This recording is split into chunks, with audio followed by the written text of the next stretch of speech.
แต่แยงน้องโสพีได้แต่แยงน้องโสพีหน้าตาดีหน้าตาดีงามเลิศกว่าไผอ้ายหลงมักเจ้าเข้าแล้วดวงใจแม่สาวคนไทยน้องจะเอาไผนะสาวคำนาล่าลูกสาวคำนาเดียวหน้าเข้ามารอแก้มคนเดินเบาคำสินี่ละคิดจากกินเขาละเม็นหัวผ้าโอ้ยนั่นละนานานวลนาละนานวลนาวาสนาในหน้าไก่ของไผก็สินำไปเบาของเขาก็สินำไปเมียนน้ำมนต์น้ำเวียนไปน้ำเจ้าแต่น้ำใจได้แต่สะอ้อนนึงเอาได้แต่สะอ้อนนึงเอาคิดอิจฉาเขาคิดอิจฉาเขาเท่านั้นในใจคิดว่าเจ้านั้นจะเป็นของไผ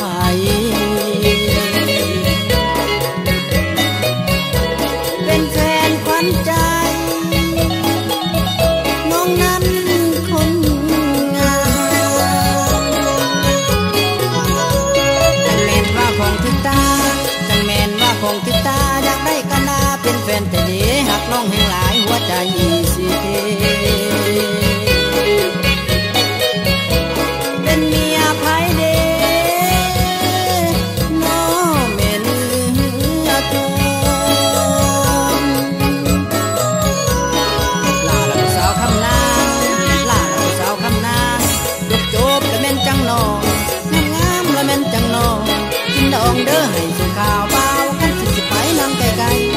ไกลไกลไกลไกลไกลไกลไกลไกลไกลไกลไกลบ่ได้ละแม่นจงใจโอ้ยนั่นละนานานแนวเพิ่นนั้นเป็นแนวดีแนวโตนั้นเป็นคนขี้หายไปเด้น้องสิมาคิดอยากได้เอาไว้ละแม่นเฮ็ดแนวโอ้ยนั่นละนานานวล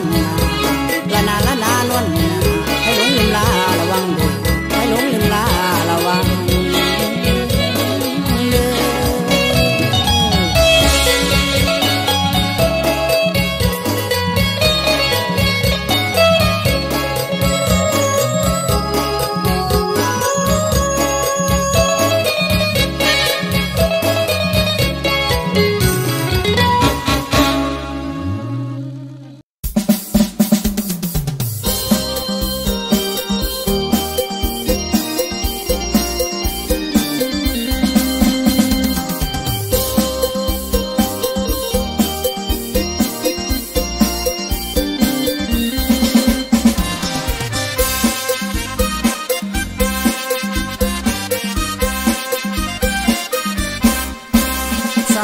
ฟังลำเห็นน้องลามงามหลายบ่สนบ่ดวงใจคนจังอายนี่นาถ้าหากสนใจสิบอกพ่อแม่ลุงตามาสู่ขอการดาว่าแต่น้องสนใจคนจังอายหักไปโลดอาโนสาวฟังลำตกลงคงใจหักกับอายบ่ผิดหวังดอกสิขอบอกสาวไว้สายพันนี้ความใจสู่สุดใจน้อง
รวยน้ำใจ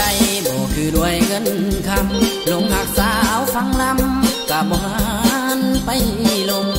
ลงโบสงสารตาดำๆคนจนเห็นใจอายเธอหน้ามนสาวฟังลำหักน้อ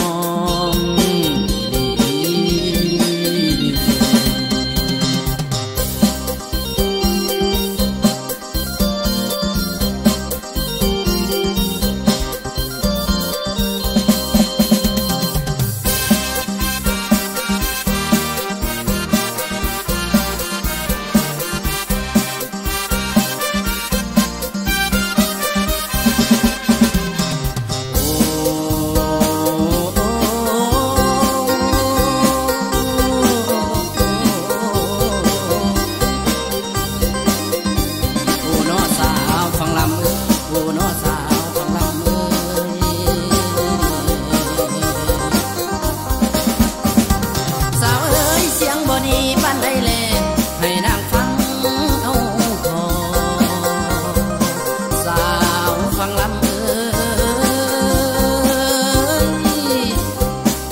ฟังคนอื่นอย่าลืมสายขอฝากใจไว้ให้น้องแฟนอายคู่สุขคนเดี๋ยวนี้พร้อมสอบผลงานใหม่นำเสนอจำไว้เด้อแฟน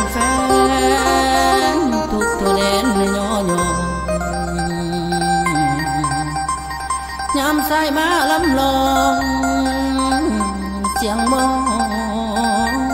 อภัยก่อน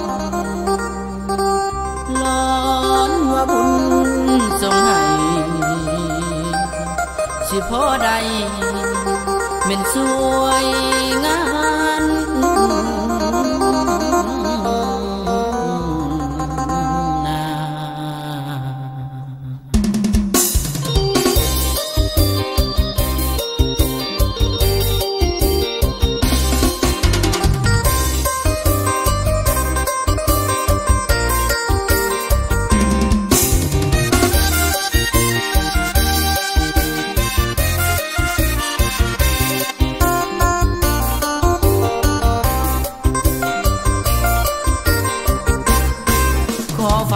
สำเนียงมาลึงแปรฝากให้แฟนน้อยหนุ่มและชุ่มสาวฝากเสียงร้องทำนองนำเดินลามอบให้สาวแฟนอ้ายหลายห้อยคนขอแห่งใจจากแฟนเพลงถูกทั่วหน้าป้องกันมาเสียให้กล้าดังจากคนฝากเสียงร้องทำนองของคนจนแฟนทุกคน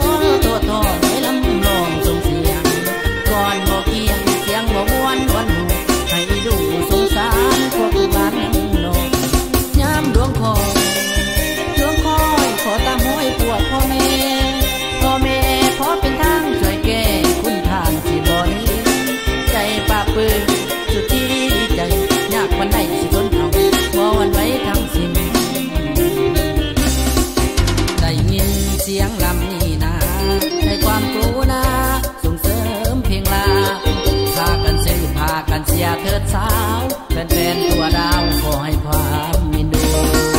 น้องสาวเจ้าใส่เสื้อแดงก็เสริมเติมแต่งก็สวยงามตาคนใดดีสิวมโหวิวาบอกอายแน่นางสาวผู้ใส่เสื้อแดงสีไข่ลายเสกสีเหลืองจากคนเครื่องหัวใจเลยน้องถ้าสุดไอ้นี่ขอจองจะขอปากคองเป็นแฟนน้องจนตา